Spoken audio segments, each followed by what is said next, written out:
Una sa ating mga balita, tumulak na patungong Thailand at Malaysia si Pangulong Rodrigo Duterte kaninang umaga. Una muna magtutungo ang Pangulo sa Thailand para magbigay galang sa yumaon nitong hari. Pagpapalakas naman ng ugnayan ang layon ng Pangulo sa kanyang official visit sa Malaysia. Samantala sa kanyang talumpati, binigyan diin ng Pangulo ang pagkilala sa batas kasunod na rin na naging desisyon ng Korte Suprema na ihimlay sa libingan ng mga bayani si dating Pangulong Ferdinand Marcos. Ang mga detalye niyan alamin natin mula kay Rocky Ignacio live.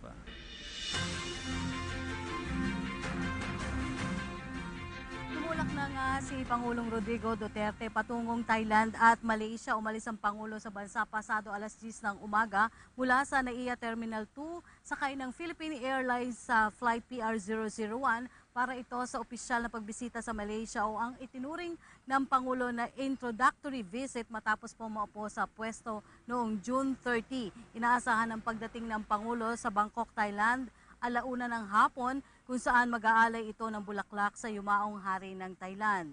Sa departure statement, sinabi ng Pangulo na mahalaga ang pagbibigay respeto sa namayapang hari ng Thailand na naging matibay na kaibigan ng Pilipinas. Agad din aalis ang Pangulo sa Thailand patungong Malaysia para simulan ang kanyang official visit doon.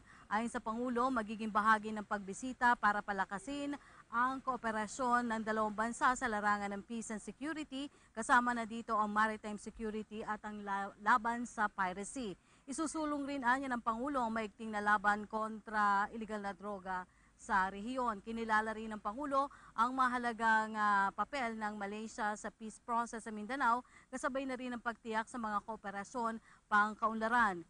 Hihilingin rin anya ng Pangulo ang suporta ng Malaysia para sa pag-upo ng Pilipinas bilang chairman ng 2017 ASEAN Summit. Alas 7 naman ng gabi, inaasahan ang pagdating ng Pangulo sa Malaysia kung saan ang unang schedule nito ay ang pagharap sa Filipino community na gagawin sa Mandarin Hotel. Narito ang naging pahayag ni Pangulong Rodrigo Duterte.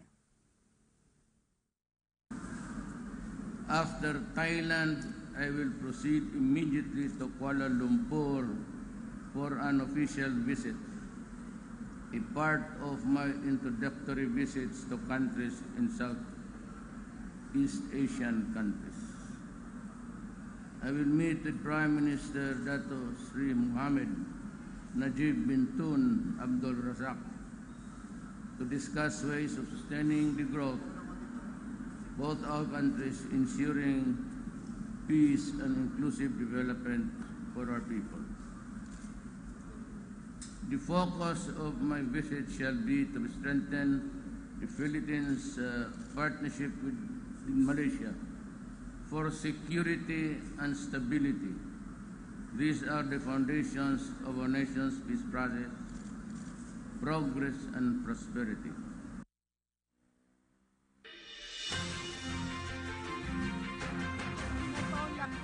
Ilang katanungan ng Pangulo sa media, kabilang na dito yung tanong sa magiging partisipasyon ni MNLF Founding Chairman Nur Miswari sa peace process. Ayon sa kanya, kailangan rin ang pagpapakilala ng lahat ng stakeholders sa peace sa Mindanao. Nagsalita rin ng Pangulo sa usapin rin ng desisyon ng Korte Suprema kaugnay sa Marcos burial, kung saan sinasabi nito na bilang abogado may batas na kinikilala sa usapin. Giit pa nito sa mga umaapila ang kataas-taasan ng hukuman ang nagdesisyon dito at wala siyang puder para makialam sa usapin. Muli, narito ang naging pahayag ni Pangulong Duterte.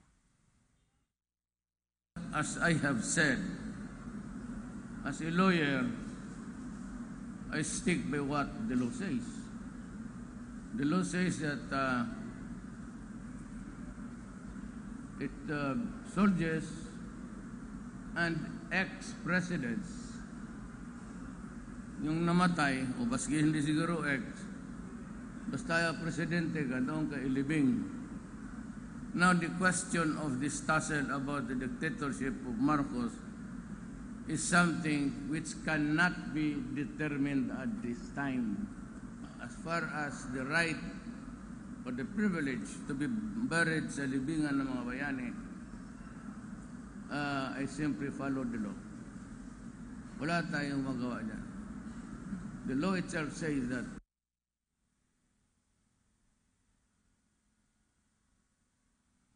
Ukol naman sa inihain ni Senator Laila de Lima sa Korte Suprema na sinasabing test case, ayon sa Pangulo, hahayaan niyang umusad ang batas. Hindi rin naman anya kaila sa lahat ang naging talamak na operasyon ng iligal na droga sa bansa. Samantala sa usapin naman ng pagkamatay ni Abuera Mayor Orlando Espinosa, sinabi ng Pangulo na nais niyang marinig ang paliwanag ng mga pulis. Narito ang pahayag ng Pangulo.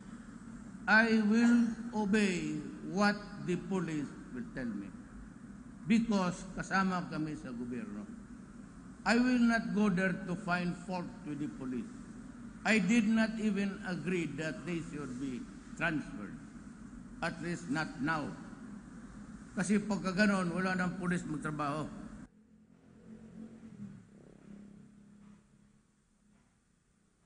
At yan po ang ating pag-uulat para sa PTV News. Ako po si Rocky Ignacio. Maraming salamat, Rocky Ignacio.